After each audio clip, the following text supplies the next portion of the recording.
La coronarographie, ça consiste à aller directement voir les artères coronaires, c'est faire l'état des lieux et voir s'il y a des rétrécissements ou pas. Donc c'est d'abord un examen qui permet d'avoir un diagnostic effectivement.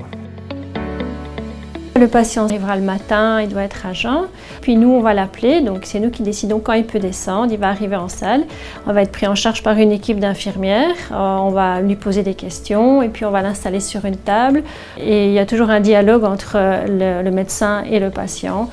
C'est une intervention qui est invasive, c'est quelque chose qu'on fait de manière percutanée, donc en passant par le bras, et on va remonter avec un cathéter jusqu'au niveau des artères du cœur. Si on constate un rétrécissement effectivement qui est significatif, effectivement, au cours de la même intervention, ou parfois de manière un peu retardée, on peut procéder à la mise en place d'un stent, donc par le même chemin.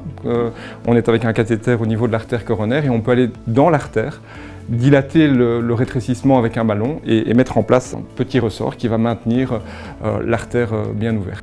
Le patient, une fois qu'on a fini l'examen, il peut remonter dans sa chambre. Si on est passé par la radiale, il peut marcher tout à fait normalement et donc il n'y a aucun effet secondaire. Mais en règle générale, le patient arrive le matin, il passe la nuit et ressort dans l'après-midi.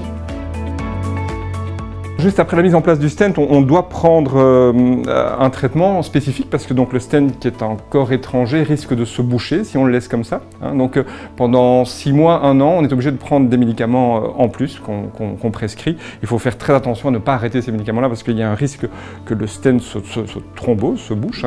Et puis par la suite, persévérer dans le traitement, dans la correction des facteurs de risque et avoir un suivi cardiologique assez rapproché.